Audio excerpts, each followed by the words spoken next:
sampal, kahihiyan sa administrasyon ni PBBM at ni Speaker Martin Romualdez. So yung mga Cordillerans, nireject nila yung charter change, especially on education.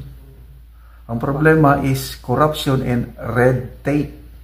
Narinig mo na ba ang Pangulo sa kanyang mga pronouncement na yung kanyang programa na anti-corruption program? Wala akong ano lang, bagong Pilipinas lang ang...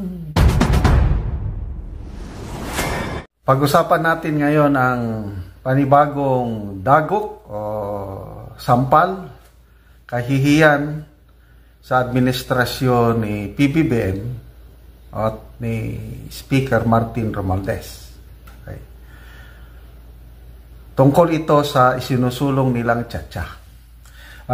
Dumarami ang mga grupo na kumukontra sa charter change. Ang bagong kumontra, nagpahayag ng pagtutol, ay ang mga respetado, mga malalaking businesses. Diba, economic provisions yung gusto nilang palitan. Ito, mga taong ito, nandyan na sa business. They're dealing with the economy. Ayaw. Hindi daw kailangan ng tsa-tsa. Kaya ito, sampal.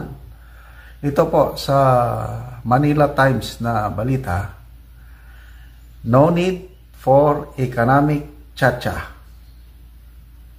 CCPI chief. Ano yung CCPI? Chamber of Commerce of the Philippine Islands. Komersyo. Economy. So, nagsalita na po ang presidente ng Chamber of Commerce of Philippine Islands, si Mr. Jose Luis Yulo Jr. Sabi niya, introducing economic provisions to the charter yung is not necessary. Pinahayag ito ng CCPI President nung nagkaroon po ng The Manila Times Forum sa Makati nung isang araw. Okay, so ito ang exact word ng CCPI President. Our Constitution already has certain industries and businesses reserved 100% for Filipinos or 60% for Filipinos. The framework has already studied what industries should be controlled by Filipinos. Wow! Ang galing! Yung mga gumawa ng 1987 Constitution, napag-isipan na nila ano yung mga negosyo na dapat 100% Filipinos. Yun na, meron na daw. Sabi ng negosyante. Meron din yung mga negosyo na, okay, ito, pwede ang foreigners. Kaya lang 40% lang. 60% controlled by Filipinos. Kung meron ng ganyan, bakit pinagpipilitan pa ang tsa-tsa? So, dapat ang gobyerno natin makinig sa mga negosyante. Ito na ngayon. Chamber of Commerce of the Philippine Islands. Okay, ano pang dagdag niyang sinabi? The government may open the country to foreigners, sabi niya, but it must ensure that Filipinos maintain control of the market.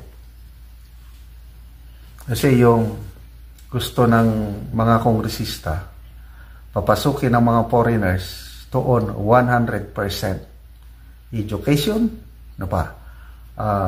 public utilities, advertising. Lalo na sa education, hindi pwede, sabi niya, I do not agree, sabi ni Mr. Yulo. I do not agree that the education business should be controlled by the foreigners. We can employ foreigners as the best teachers, but not to own the institution. Very clear. Kung kailangan natin ng magagaling na teachers o professors, edi sige, foreigners. But hindi pwede yan. Ang mga Pilipino teachers ka, kahit sa mundo, kinukuha, nagtuturo, magagaling tayong Pinoy. Hindi na natin kailangan ng mga foreigners. Kalukuhan. Maalala ko yung bago napalitan si Senator Zubiri as Senate President, nagkaroon ng hearing, consultation sa Baguio City tungkol dyan sa charter change. Sabi, yung governor ng Kalinga ba yun? Basta governor. Sabi niya, hindi pwede. Foreigners na pumasok. Hindi nila alam ang kultura dito sa Highlands. Baka baguhon nila ang aming kultura. So, minsan yung mga Cordillerans, nireject nila yung charter change, especially on education. Ano pa? Yung Executive Director ng Pangasinan State University, Dr. Samson, sabi niya na kalokohan yan, ang makikinabang lang, mga politician, mga big business group, ayaw namin yan na papasok ang mga foreigners sa education sector. Hindi nila alam ang history ng Pilipinas. Dapat hindi papasukin. Ganun. So, ang consensus ng mga stakeholders na dumalo sa Baguio City na consultation, karamihan ayaw sa charter change. Okay, so ito, dagdag ni Mr. Yulo, the country's underperformance is blamed on the Constitution, but we lag because of corruption and the lack of direction. Ito ang masakit. Ito yung sampal. Kasi sinasabi ng mga perma, tsa-tsa na yan, ang problema daw yung 1987 Constitution, kaya hindi tayo umaasenso. Kaya palitan yung 1987 Constitution. Yun ang kanilang perspective.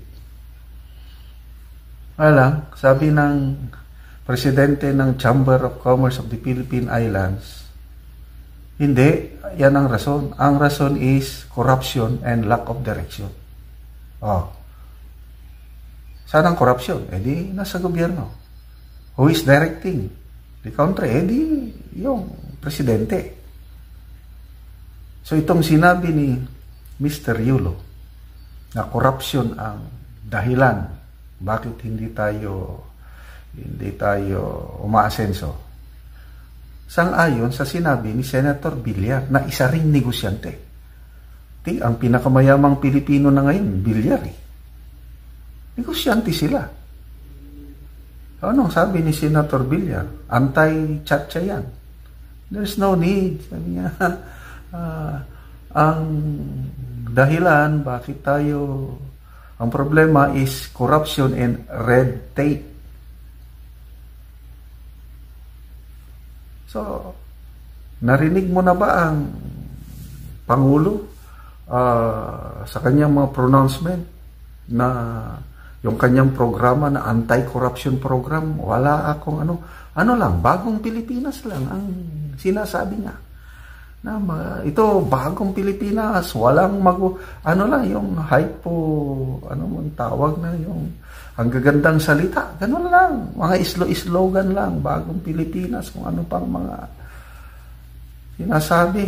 Kaya lang yung talagang sincere effort to stamp out corruption, wala akong nakikita sa gobyernong ito. Lumala lang Example, PCSO.